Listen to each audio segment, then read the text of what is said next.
Bismillahirrahmanirrahim. Our topic today is validity in research. Well, there are many different types of validity and reliability, and threats to validity and reliability can never be erased completely in any kind of research. Rather, the effects of these threats can be attenuated by attention to validity and reliability throughout a piece of research. I will discuss validity and reliability in quantitative and qualitative naturalistic research. It suggests that both of these terms can be applied to these two types of research, though how validity and reliability are addressed in these two approaches varies. Finally, validity and reliability are addressed using different instruments for data collection. It is suggested that reliability is a necessary but insufficient condition for validity in research. Reliability is a necessary precondition for validity, and validity may be a sufficient but not necessary condition for reliability.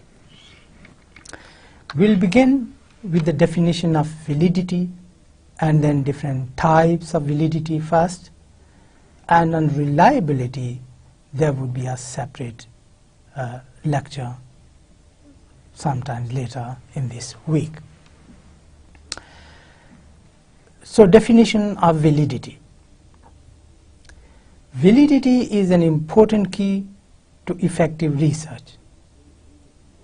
If a piece of research is invalid, then it is worthless. So, validity is thus a requirement for both quantitative, qualitative or naturalistic research. While earlier versions of validity were based on the view that it was essentially a demonstration that a particular instrument in fact measures what it purports to measure.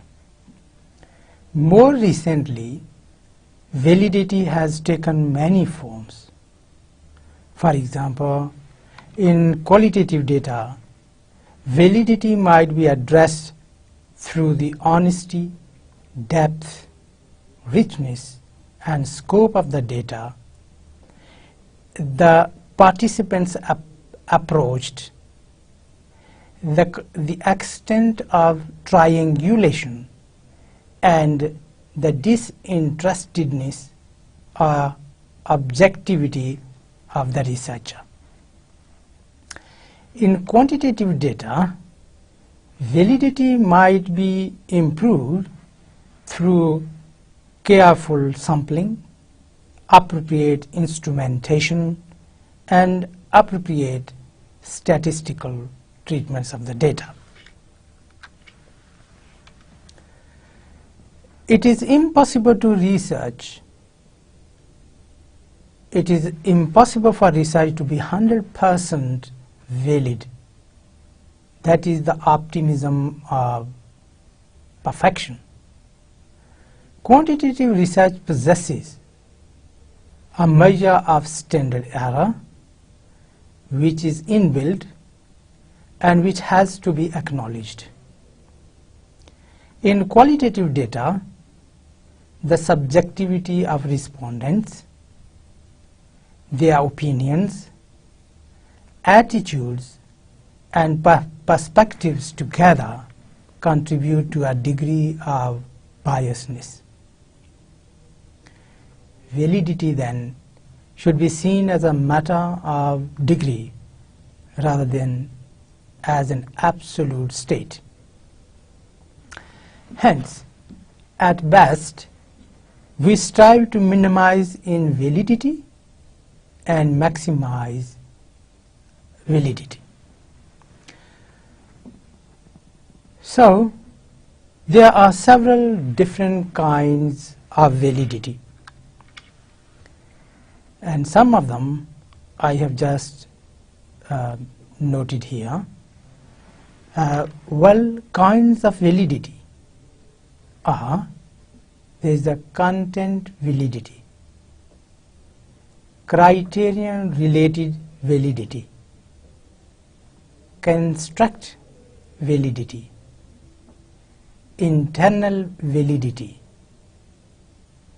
external validity, concurrent validity, face validity, jury validity, predictive validity, consequential validity, systematic validity, catalytic validity, ecological validity, cultural validity, descriptive validity, interpretive validity, theoretical validity, and evaluative validity, and the list goes on. It is not my intention today to discuss all of these terms in depth. Rather, my objective is main types of validity to be addressed. The argument will be made that while some of these terms are more comfortably the preserve of quantitative methodologies, this is not exclusively the case. Indeed, validity is the touchstone of all types of educational research. That said, it is important that validity in different research traditions is faithful to those traditions.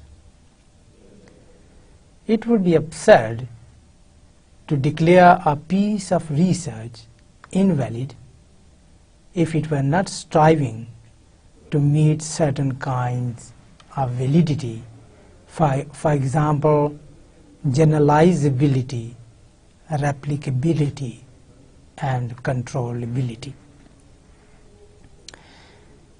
Hence, the researcher will need to locate discussions of validity within the research paradigm that is being used.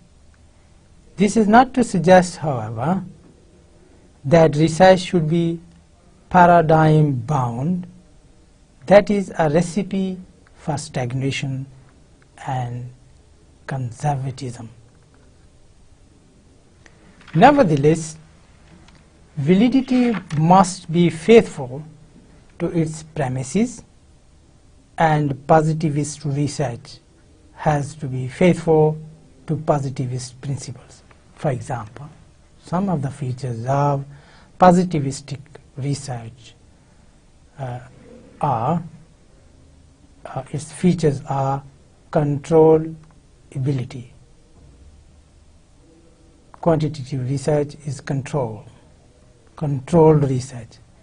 Replicability. Other researchers can copy or practice it. Predictability. Purpose is to predict. The derivation of laws and universal statements of behavior. The purpose of positivistic approach is to find the universal laws or patterns behind different types of behaviors, to develop general laws which control those behaviors. Context freedom is not context bound. Fragmentation and atomization of research, not a holistic approach. but atomistic or discrete point, randomization of samples, and observability. These are some of the features of a positivistic approach or a quantitative type of research. Whereas a naturalistic research or post-positivistic approach, by way of contrast, has several principles, such as naturalistic research is conducted in a natural setting, and the natural setting is the principal source of qualitative type of data. Its context boundedness and thick descriptions are important. Data are socially situated and socially and culturally saturated.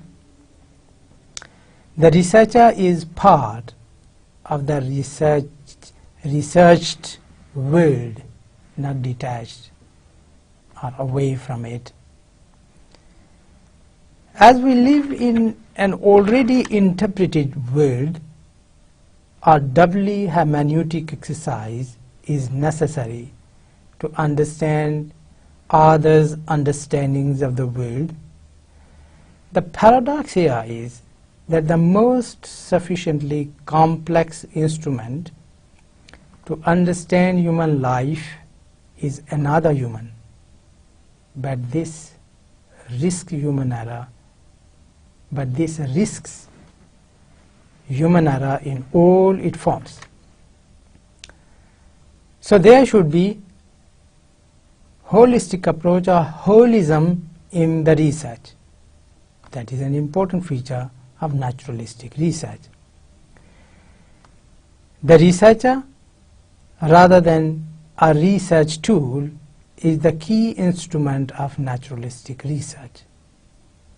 The data are descriptive, and there is a concern for processes rather than simply with the outcomes as in positivistic approach. Then in a naturalistic approach or research, data are analyzed inductively rather than using a priori categories, already determined categories. Data are presented in terms of the respondents rather than researchers. Seeing and reporting the situation should be through the eyes of participants from the native's point of view, as suggested by Geertz, 1974. Respondent validation is important, and catching meaning and intention are essential. Indeed, Maxwell, 1992, argues that qualitative researchers need to be cautious, not to be working within the agenda of the positivists in arguing for the need for research to demonstrate concurrent, predictive, convergent, criterion-related internal and external validity. The claim is made that in qualitative data collection, the intensive personal involvement and in-depth responses of individuals secure a sufficient level of validity and reliability.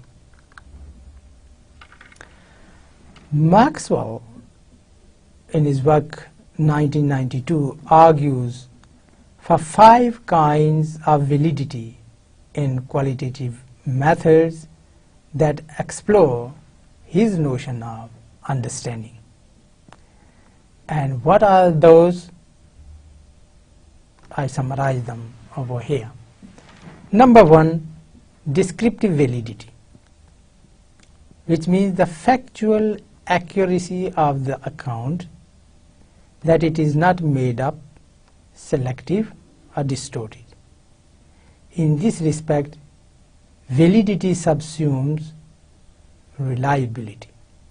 Number two, interpretive validity, which means the ability of the research to catch the meaning, interpretations, turns, intentions, that situations and events that data have for the participants, subjects themselves, and in their own terms.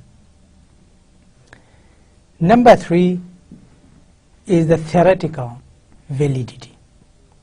The theoretical constructions that the researcher brings to the research include those of the researched.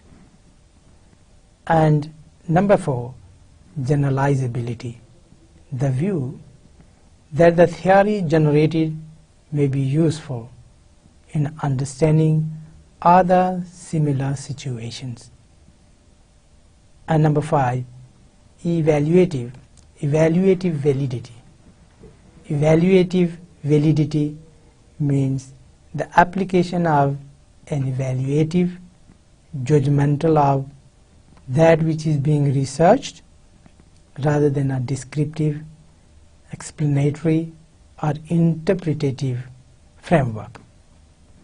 So both qualitative and quantitative methods can address internal and external validity. What is internal validity? Well, internal validity seeks to demonstrate that the explanation of a particular event, issue, or set of data which a piece of research provides can actually be sustained by the data. The finding must describe accurately the phenomena being researched. In ethnographic research, internal validity can be addressed in several ways. For example, using low inference descriptors, using multiple researchers, using participant researchers, using peer examination of data, using mechanical means to record, store, and retrieve data. In ethnographic qualitative research, there are several overriding kinds of internal validity, which are confidence in the data, the authenticity of the data, means the ability of the research to report a situation through the eyes of the participants, the cogency of the data, or the soundness of the research design, the credibility of the data, the auditability of the data, the dependability of the data, and the confirmability of the data. What is external validity? Well, external validity refers to the degree to which the results can be generalized to the wider population, cases, or situations. The issue of generalization is problematic. For positivistic researchers, generalizability is a sine qua non. It's very important, essential. While this is attenuated in naturalistic research, it is minimized. For positivists, variables have to be isolated and controlled, and samples randomized. While for ethnographers, human behavior is infinitely complex, irreducible, socially situated and unique. Generalizability in naturalistic research is interpreted as comparability and transferability. Schofield, 1990, suggests that it is important in qualitative research to provide a clear, detailed, and in-depth description so that others can decide the extent to which findings from one piece of research are generalizable to another situation. That is, to address the twin issues of comparability and translatability. On the same issue of external validity, Lincoln and Guba, in their work 1985, caution the naturalistic research against this. They argue that it is not the researcher's task to provide an index of transferability. Rather, they suggest researchers should provide sufficiently rich data for the readers and users of research to determine whether transferability is possible. In this respect, transferability requires thick description. Positivist researchers are more concerned to derive universal statements of general social processes rather than to provide accounts of the degree of commonality between various social settings, for example, schools and classrooms. In naturalistic research, threats to external validity have been identified by Lincoln and Guba in their work in 1985. They are categorized into four points. Number one, selection effects, where constructs selected in fact are only relevant to a certain group. Setting effects, where the results are largely a function of their context. And number three, history effects, where the situations have been arrived at by unique circumstances and therefore are not comparable. And construct effects, where the constructs being used are peculiar to a certain group. Another type of validity, which I mentioned earlier, is a content validity.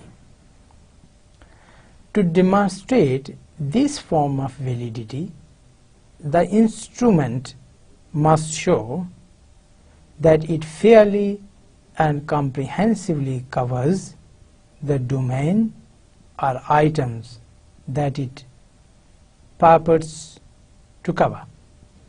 It is unlikely that each issue will be able to be addressed in its entirety simply because of the time available or respondents' motivation to complete, for example, a long questionnaire.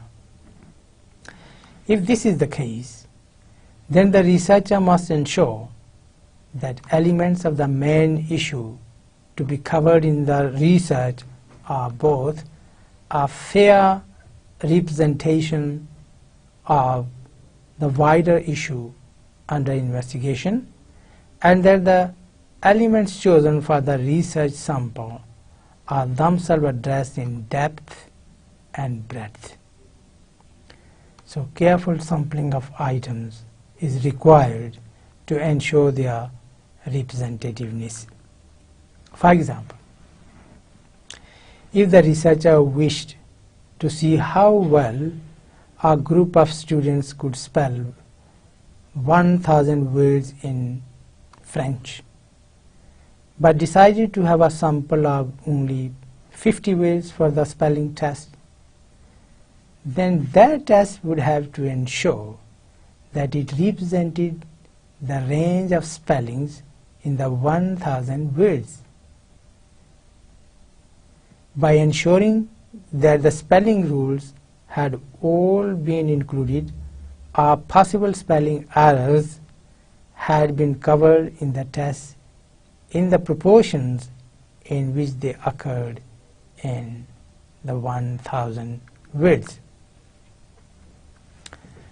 Another type of validity mentioned earlier is a construct validity. A construct is an abstract. This separates it from the previous types of validity which dealt in actualities, defined content. In this type of validity, agreement is sought on the operationalized forms of a construct, clarifying what we mean when we use this construct.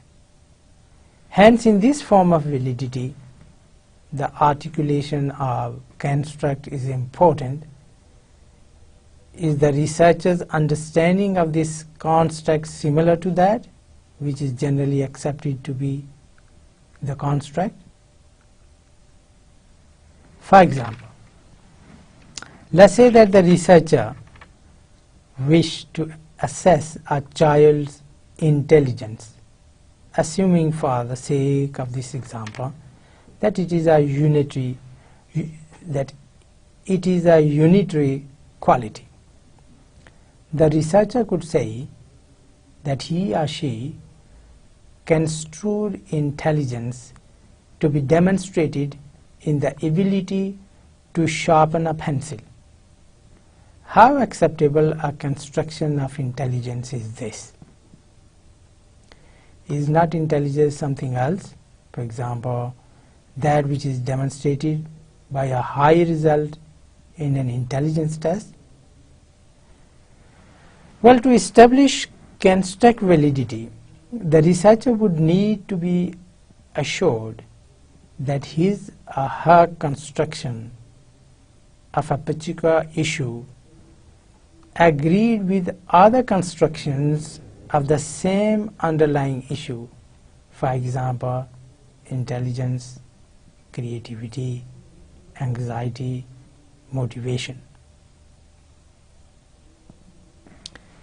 In qualitative or ethnographic research, construct validity must demonstrate that the categories that the researchers are using are meaningful to the participants themselves.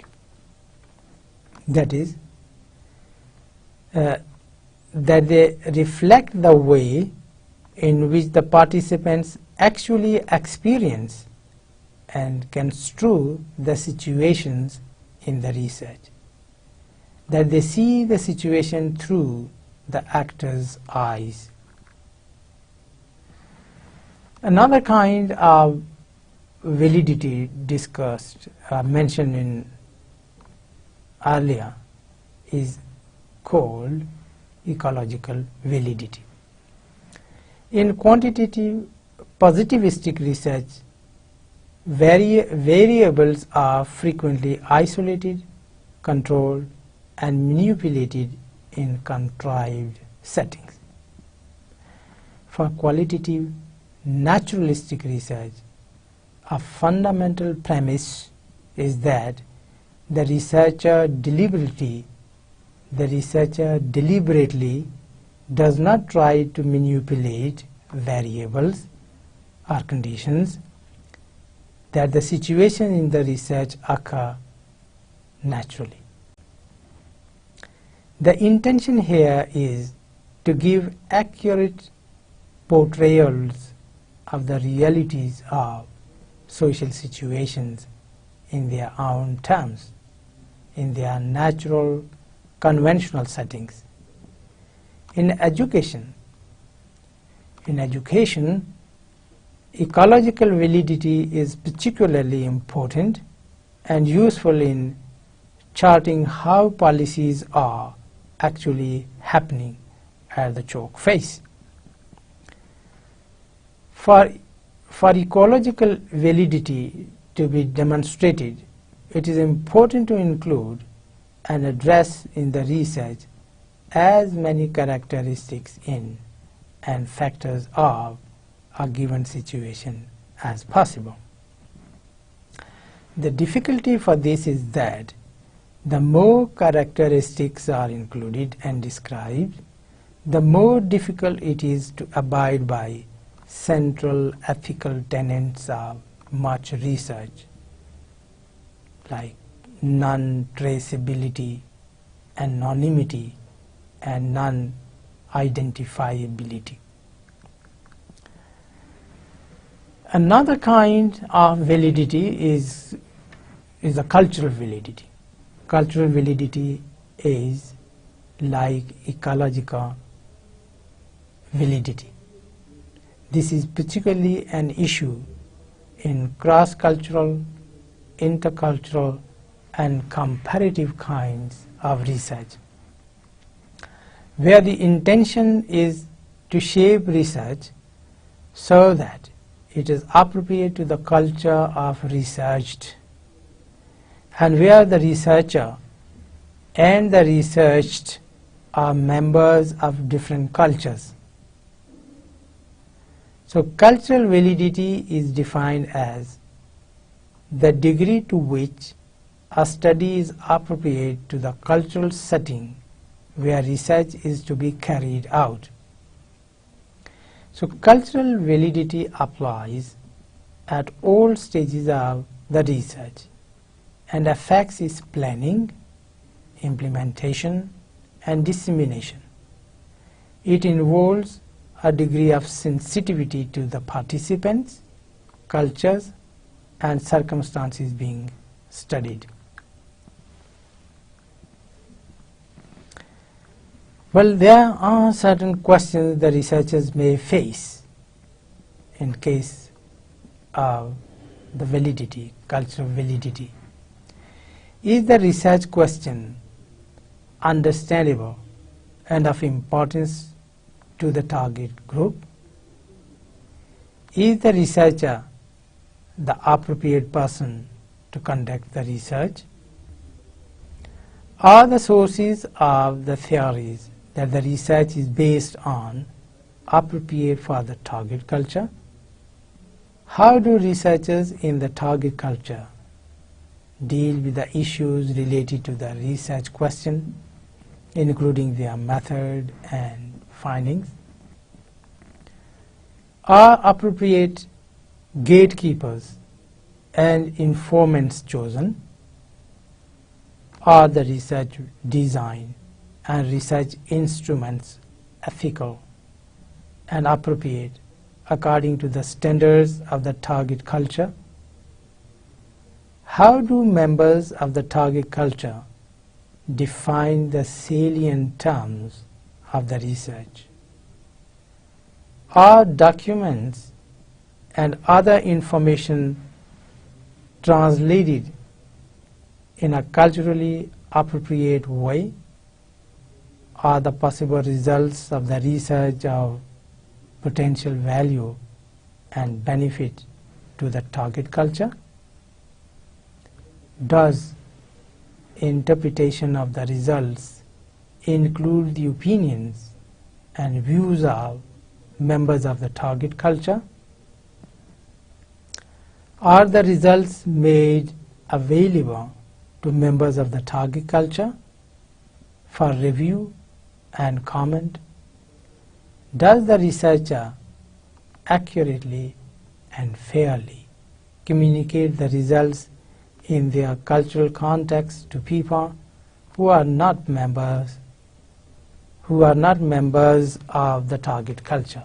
So these are some of the fundamental questions which any researcher may have to face in this type of research design. Another type of validity mentioned earlier was catalytic validity. Catalytic validity. Catalytic validity embraces the paradigm of critical theory. Put neutrally, catalytic validity simply strives to ensure that research leads to action. However, the story does not end there.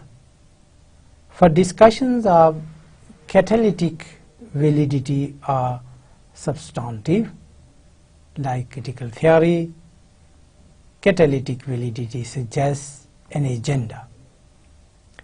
The agenda for catalytic validity is to help participants to understand their worlds in order to transform them. The agenda is explicitly political. For catalytic validity suggests the need to expose whose definitions of the situations are operating in the situation.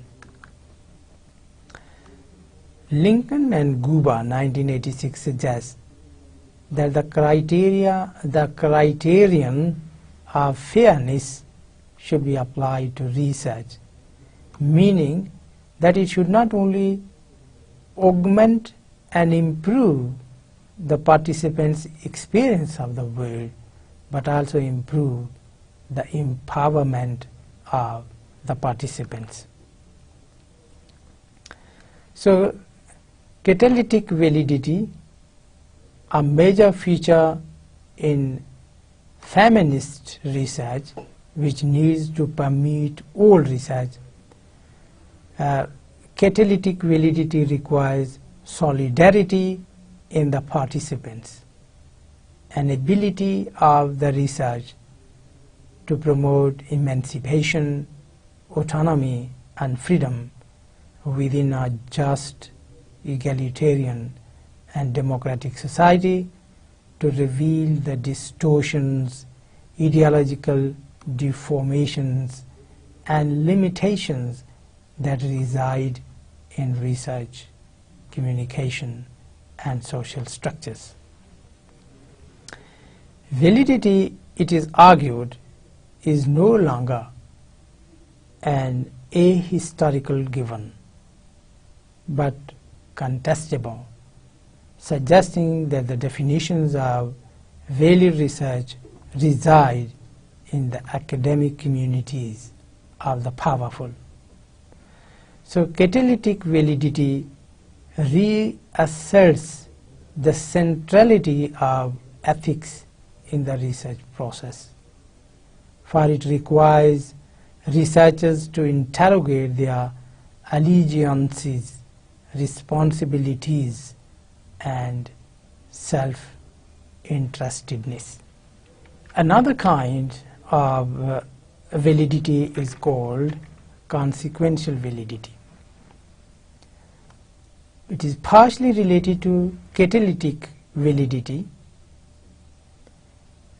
and it argues that the ways in which research data are used, means the consequences of the research, are in keeping with the capability or intentions of the research. That is, the consequences of the research do not exceed the capability of the research, and the action-related consequences of the research are both legitimate and fulfilled. Clearly, once the research is in the public domain, the researcher has little or no control over the way in which it is used. However, and this is often a political matter, research should not be used in ways in which it was not intended to be used. For example, by exceeding the capability of the research data to make claims, by acting on the research in ways that the research does not support. For example, by using the research for illegitimate epistemic support, by making illegitimate claims, by using the research in unacceptable ways, for example by selection, distortion, and by not acting on the research in ways that were agreed, that is, errors of omission and commission. A clear example of consequential validity is formative assessment. This is concerned with the extent to which students improve as a result of feedback given. Hence, if there is insufficient feedback for students to improve, or if students are unable to improve as a result of a consequence of the feedback, then the formative assessment has little consequential validity. Next is the criterion-related validity. This form of validity endeavors to relate the results of one particular instrument to another external criterion. Within this type of validity, there are two principal forms: predictive validity and concurrent validity. Let's explain now. What is predictive validity? Well, predictive validity is achieved if the data acquired at the first round of research correlates highly with data acquired at a future date. A variation on this theme is encountered in the notion of concurrent validity. To demonstrate this form of validity, the data gathered from using one instrument must correlate highly with data gathered from using another instrument. For example, suppose it was decided to research a student's problem-solving ability. The researcher might observe the student working on a problem, or might talk to the student about how he or she is tackling the problem, or might ask the student to write down how he or she tackled the problem. In this scenario or situation, the researcher has three different data collecting instruments: observation, interview, and documentation respectively. If the results all agreed, means concurred, that according to given criteria for problem solving ability, the student demonstrated a good ability to solve a problem, then the researcher would be able to say with greater confidence, means validity, that the student was good at problem solving than if the researcher had arrived at that judgment simply from using one type of instrument. In this case, the researcher has three different data collecting instruments: observation, interview, and documentation respectively.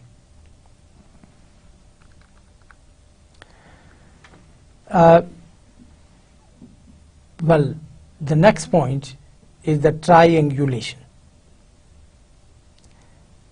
Triangulation may be defined as the use of two or more methods of data collection in the study of some aspect of human behavior.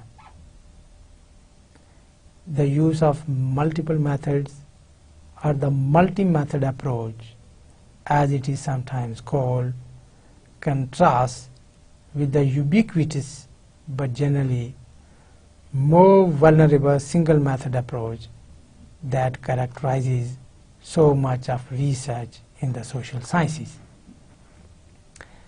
Triangulation in its original and literal sense is a technique of physical measurement. Maritime navigators, military strategies and surveyors, for example, use several locational markers in their endeavors to pinpoint a single spot or objective.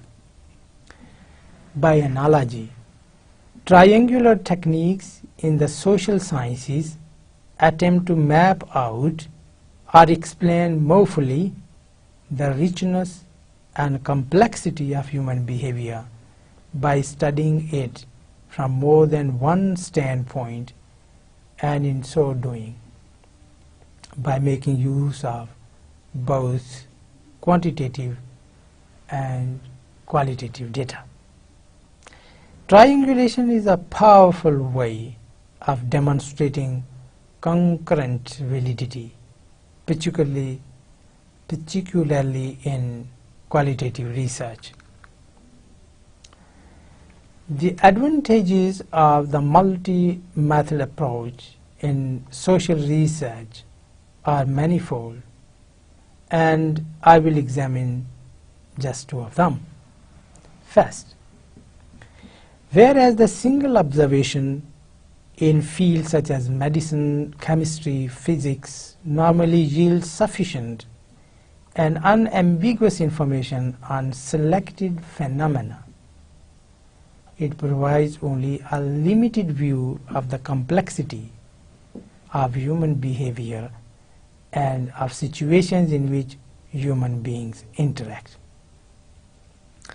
So it has been observed that as research methods act as filters through which the environment is selectively experienced, they are never theoretical or neutral in representing the world of experience. Exclusive reliance on one method, therefore, may bias or distort the researcher's picture of the particular slice of reality being investigated. The researcher needs to be confident that the data generated are not simply artifacts of one specific method of collection. I come now to a second advantage of triangulation. Some theorists have been sharply critical of the limited use to which existing methods of inquiry in the social sciences have been put. The use of triangular techniques, it is argued, will help to overcome the problem of method boundedness, as it has been termed. Indeed, Gourard and Taylor 2004 demonstrate the value of combining qualitative and quantitative methods. So there could be different types of triangulation, and their characteristics we are going to discuss here.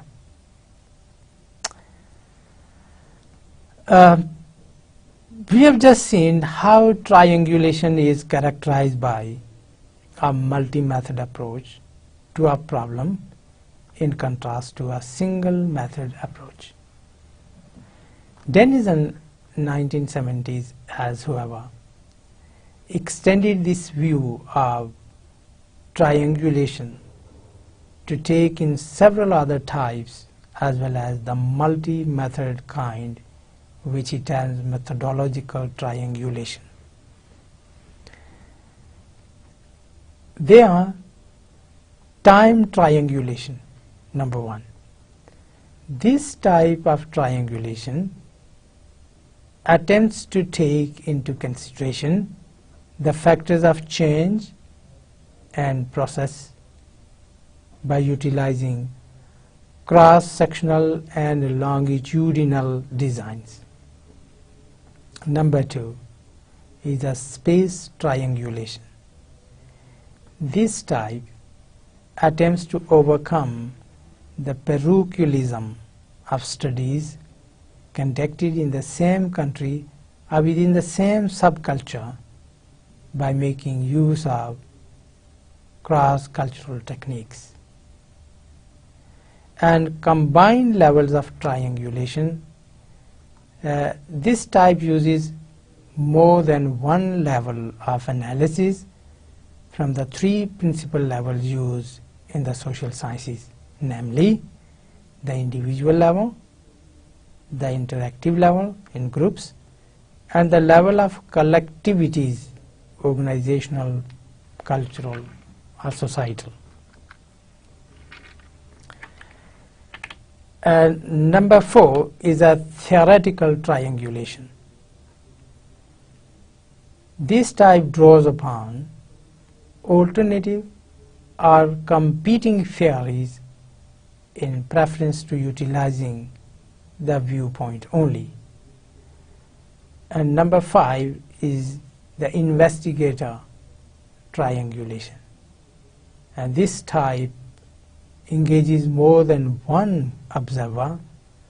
Data are discovered independently by more than one observer. And methodological triangulation is the last one, and this type uses either the same method on different occasions or different methods on the same object of study.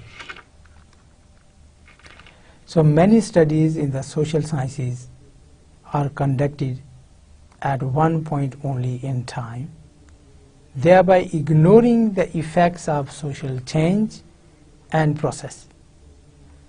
Time triangulation goes some way to rectify these omissions by making use of cross-sectional and longitudinal approaches. So cross-sectional studies collect data at one point in time. Longitudinal type of studies collect data from the same group at different points in time sequence. Now we move towards the topic of ensuring validity. How can you ensure validity? It is very easy to slip into invalidity.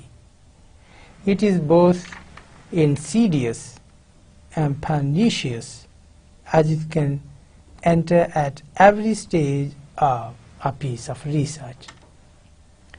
The attempt to build out invalidity is essential if the researcher is to be able to have confidence in the elements of the research plan, data acquisition, data processing analysis, interpretation, and its ensuing judgment. At the design stage, threats to validity can be minimized by choosing an appropriate time scale,